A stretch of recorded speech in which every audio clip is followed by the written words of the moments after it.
यमुना जी स्नान के लिए जाएंगे। हाँ हाँ शाम का समय हो रहा है महाराज जी, हाँ। एकदम अंधेरा हो जाएगा स्नान करते अब करते। चलेंगे चलिए। जी, हमारी कोई चिंतन नहीं रहता है, कोई चिंतन नहीं, जहाँ मिल गया वहीं पर दिया। और जहाँ मिल गया वहाँ विश्राम कर लिया। हाँ, बस यही तो आपका मैं देख रहा हूँ, 2-4 झोली वस्त्र है, बस यही आपका है। हाँ, हाँ। इसी को ओढ़ बिछा लिया। और साधुओं को कोई ज्यादा जरूरत नहीं होता। जी हाँ।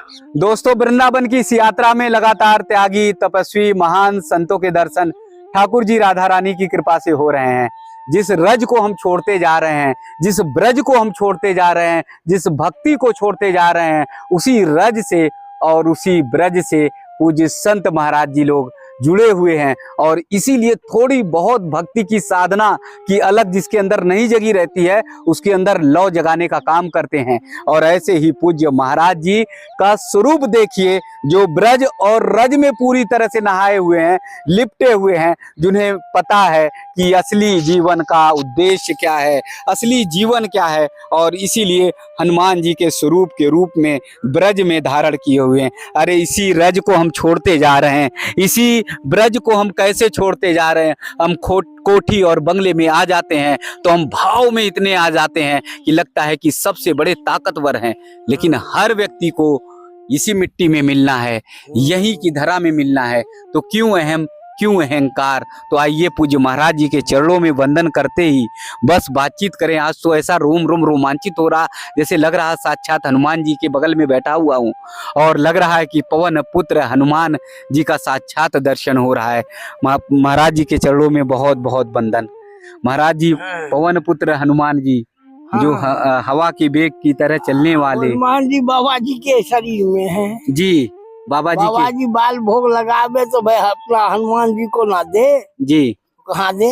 जी जी, अपना हनुमान जी को देना अति आवश्यक है जी, तो दूसरे की दे और न दे जी, वो तो उसकी बात है जी। परमारथ के कारण साधु धरा शरीर, जो शरीर जो साधुता है जी, वो भक्तों में होता है ना, वो माता में होता है। जी, साधु कहता माता को, यहाँ जो है माता है मामा मामी नाना नानी भैया भाभी, जो प्राचीन काल के रहे उनसे 8-8 वंश खराब जी, 8-8 कुल को जो है टेढ़ कर दिया, खराब कर दिया। हाँ टेढ़ है। अच्छा जी।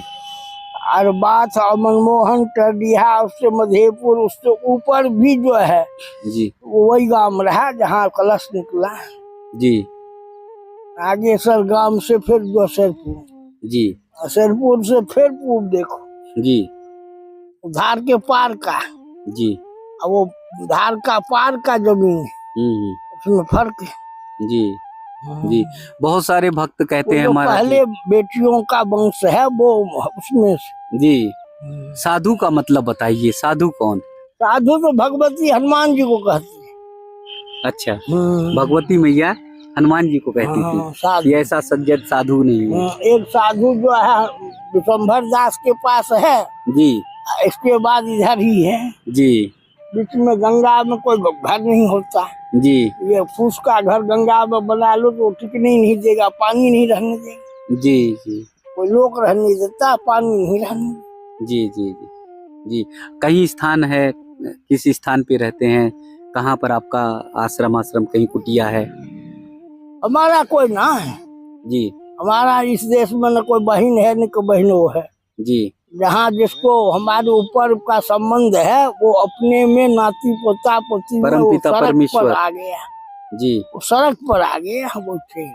जी, सड़क से जो साइड है वो रेल है जी, रेल से साइड सड़क, उसके बाद गृह मकान है जी, मकान जो है विद्या जो कान होता है जी, विद्या जो है उससे मकान बना है।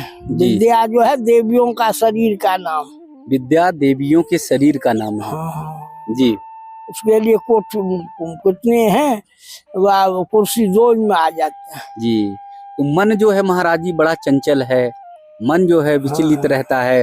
सब भक्त कहते हैं, बहुत सारे भक्तों का प्रश्न आता है कि भक्ति में मन नहीं लगता, तो मन को कैसे एकाग्र करें? मन है क्या? जो मन है चंचल है ना जी, मन तो चंचल रहता ही है, चंचला ही मना कृष्ण। प्रमासी बलबड्ढम, पर मन तो सतत चंचल है, लेकिन मन को अपने अधीन करना बहुत जरूरी होता है। जी अपना अधीन नहीं किया, जी स्वाधीन से पराधीन में भागा, जी तो वो तो कर्म खोटा, कर्म खराब हो। जी। तो मन के कोई अधीन नहीं होना चाहिए, हाँ। व्यक्ति पर अधीन हो जाएगा। व्यक्ति पराधीन है ही, जो अच्छा। सभी पराधीन। जी। तो मैं देख रहा हूँ बड़े मतलब एक छोटा सा झोला है आपका, रज है, और बस यही आपका कमंडल है, बस यही आपका संसार है, इसी को लेकर आप चलते विचरण करते रहते हैं। हाँ। जी, बस इसी में जीवन का पूरा संसार आपका है। हाँ। जी। पूज्य महाराज जी को देखकर आप समझ सकते हैं और आप भाव लगा सकते हैं कि भक्ति का वो स्वरूप, जहाँ अपने आप को सब कुछ अर्पित कर देना, जहाँ अपने आप को सब कुछ समर्पित कर देना, यानी अपने आप को सूक्ष्म समझ लेना और परम पिता परमेश्वर को सब कुछ समझ लेना, तो उसी स्वरूप में पूज्य महाराज जी आ गए हैं। इसीलिए रज में है और इसीलिए ब्रज में है। यानी भक्ति के स्वरूप में जब आप एकदम अपने आप को भूल जाएंगे, तभी तो आप रंगेंगे, तभी तो आप ठाकुर जी को पाएंगे, तभी तो आप राधा रानी के चरणों में समर्पित होंगे। तो पूज्य महाराज जी का जो की वाणी है, पूज्य महाराज जी का जो भाव है, उन सब से पता चलता है कि अपने स्वरूप को भूलकर वो अनंत अनंत में भक्ति में विलीन हो गए हैं। और इसीलिए हनुमान जी के स्वरूप में आज यहाँ बैठे हुए हैं, दर्शन दिए हैं। जब मैंने पूछा पूज्य महाराज जी से कि महाराज जी आपका आश्रम कहाँ है, आपकी कुटिया कहाँ है, तो पूज्य महाराज जी ने कहा कि संत की कुटिया कहाँ होती है, संत का घर कहाँ होता है, संत का आश्रम कहाँ होता है। संत तो सतत सतत सतत चलते रहने का नाम है संत। संत तो अविरल अचल गंगा की धारा की तरह बहने का नाम है संत। और इसीलिए भारतवर्ष में संतों की श्रृंखला चलती रहती है।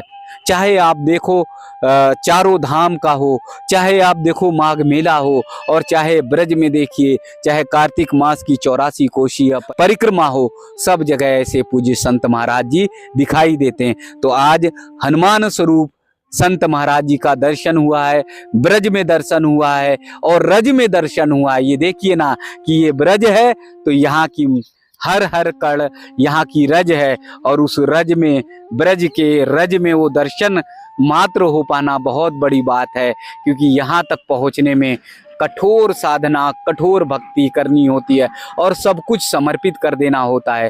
तो इसलिए मेरा आग्रह है, मेरा निवेदन है, पूज्य महाराज जी के इन दर्शन से सीखने की कोशिश करिए कि जीवन में कितना भी भाग दौड़ लीजिए, कितना भी कुछ अर्जित कर लीजिए, लेकिन भक्ति का स्वरूप जब आपके अंदर आ जाएगा तो आप सहज हो जाएंगे, सरल हो जाएंगे और एक परम हो जाएंगे, यानी परम पिता परमेश्वर के चरणों के अधीन हो जाएंगे। तो आइए रज के भक्त को, ब्रज के भक्त को बहुत बहुत वंदन करें, बहुत बहुत वंदन।